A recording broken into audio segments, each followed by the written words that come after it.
Maayong adlaw mga kauban. Ani ang libing dagko ang mga balita nga ayon yung masayran dinhi sa Sugbo, sa bangbahin sa nasod ug tibuok kalibutan. Ako si Angelica Faisaniel ug kini ang My TV Cebu, The Week That Was, a recap of the stories that matter. Nitumaw sa pagsugod ning semana ang kabalaka sa sektor sa transportasyon ug shipping tungod sa padayong pagsaka sa presyo sa lana sa tibuok kalibutan. Taliwa sa tensyon sa Middle East nga nakaapekto sa global oil supply ug presyo sa petrolyo. Tungod niini, nagpatuman og temporary fuel surcharge ang pipila ka ferry operator sa Pilipinas apil na dinhi sa Kabisayan. Samtang nakurat ang mga residente sa Barangay Tuyan sa Naga City, human nabanggaan sa usa ka sedan ang usa ka passenger multicab niadtong Lunes sa buntag. 16 ka tawo ang nasamdan sa aksidente, human matumba ang multicab ug nadatugan ang pipila ka pasahero ug mga tawo nga naghuwat sa daplin sedan. Samtang aron mapalig-on ang kaluwasan sa kadalanan, gipahugtan sa Land Transportation Office Central Visayas ang pagpatuman sa zero tolerance policy sa drunk driving. Gisugdan sa LTO ang paggamit sa bagong alcohol breath analyzers aron mas masuta ang mga driver nga nagmaneho ilawom sa impluwensya sa alkohol.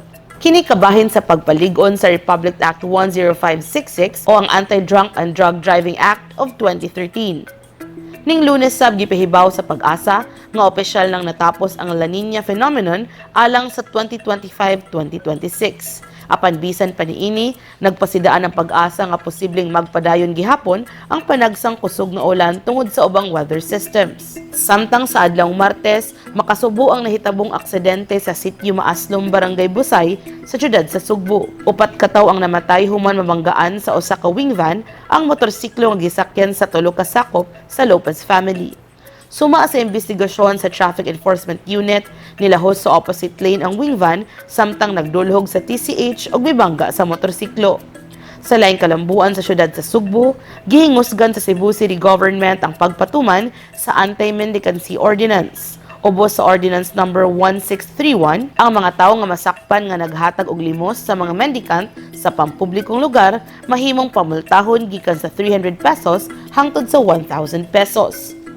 Samtang sa padayon nga pagsaka sa presyo sa lana, mipahibaw usab ang Department of Transportation sa paghatag sa 5,000 pesos fuel subsidy alang sa public utility vehicles. Sugdan ang distribusyon sa Metro Manila sa Marso 17 ug sunod nga pang-apod-apod sa bangbahin sa nasod. Sa politika sa Sugbo, mitumaw ang tensyon tali ni Governor Pamela Berecuatro ug Vice Governor Glenn Anthony Soco kalabot sa kontrobersyal nga tax compromise settlement sa Apple Land and Quarry Corporation. No, that's not the legislative. It's not the legislative body.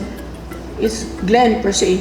I don't know why it was necessary to have a press con. He could have called me and asked me about it. I don't know what he's trying to do. Is he declaring war? Because I'm prepared for war. Sa usa ka press conference, gipahibaw niini nga andam siyang makigubat o gitawag nga hypocrisy ang gihimong pagpahigayon og presscon ug pagkwestiyon ni Soco sa settlement tali sa ALQC. Apan tubag sa Vice Gobernador, dili gubat iyang tumong ug nanawagan hinuon siya og kalinaw.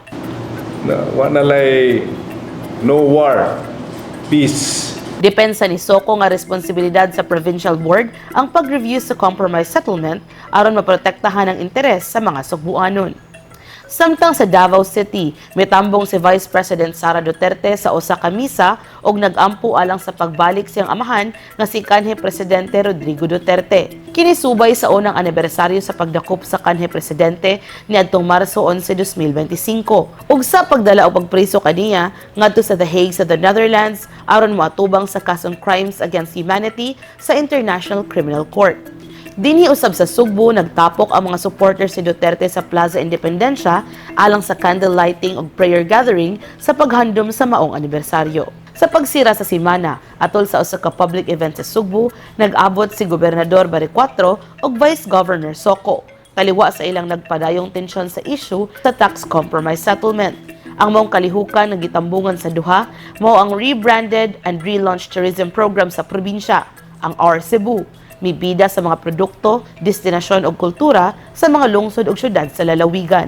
Samtang usa-usab kadakong kalabuan sa transportasyon sa dakbayan sa Sugbo, ang pagsugod sa partial operation sa Phase 1 sa Cebu Bus Rapid Transit o CBRT project.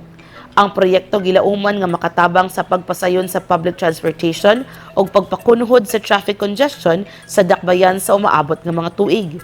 Apan dunay mipadayag og reklamo sa unang adlaw sa pagpatuman niini.